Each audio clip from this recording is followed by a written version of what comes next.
Hello guys, this is Warrior here, and I'm bringing something a little special for you. So this is some Total War Warhammer 3 news, and it's about Immortal Empires. I've been refraining from doing any real topic on it because I was waiting to see what Immortal Empires was going to actually do.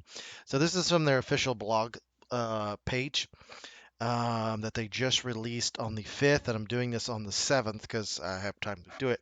So what they've done is they've made Be'lakor his own faction. So essentially, what they're doing is they're taking the Demon Prince and making that his faction, essentially, Be'lakor. Some little thing about him.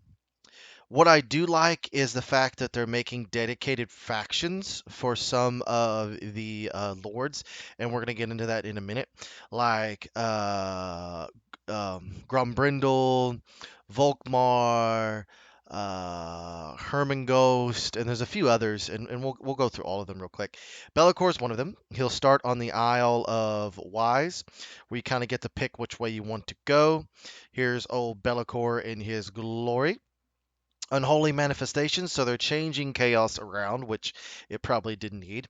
Be'lakor's shadow has ability to corrupt those who stand against him. If he defeats the enemy lord, he can eventually corrupt them to his will, which is pretty cool. Chaos gifts, you get gifts for sacrificing skulls to different deities, and you get boons for it. So that is good.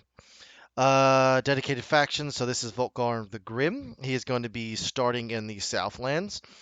He is tied to the books of Nagash, and if he destroys them, he gets certain bonuses, so that would be pretty cool. That actually might want me to restart my Volkmar the Grin and the Cult of Sigmar, which would be pretty cool. I wonder if they're going to change the way his faction mechanics works. That'd be pretty cool. Grumbrindle, the Ancestral Throng. He will start in the Darklands, which is totally against the lore, but would work. Grumbrindle would want to go over to the Dark Elves and crush skulls of Dark Elves. Herman Ghost, he now starts near Nargash's fortress. He will probably start, if I was to guess, he's probably going to start uh, over there south. There's already a faction that's there, and they're probably just going to use that. A undead faction. Then there is Vlad and Isabella. They will stay together in Sylvania, which they need to. They're not breaking them apart.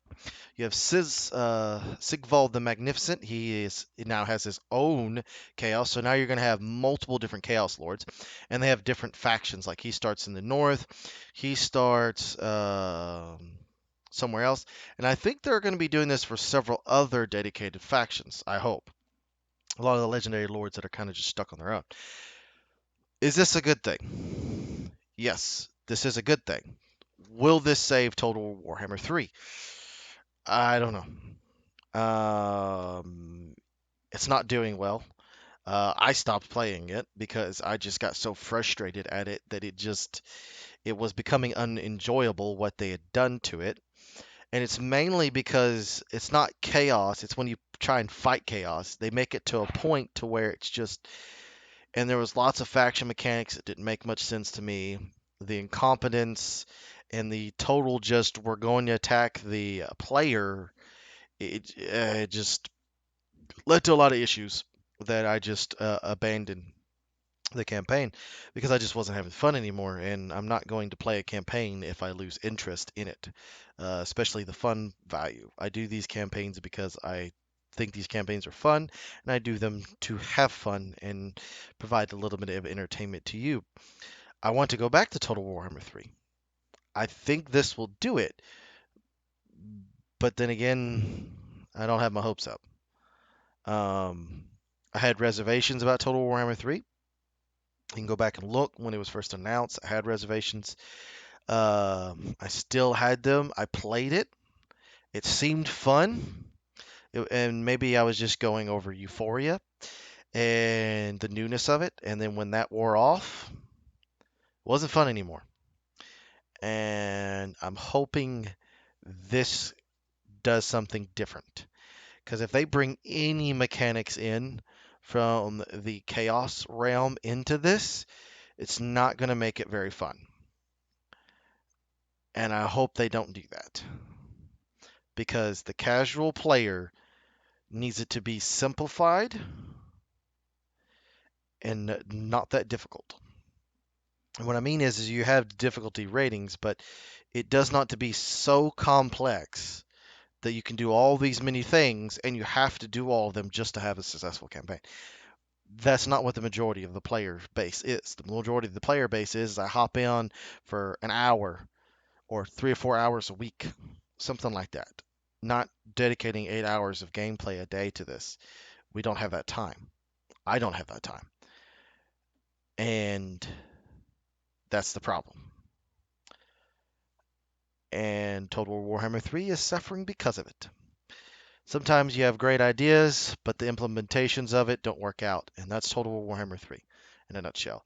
I'm hoping this changes it, and dedicated factions for these legendary lords will offer replayability to these.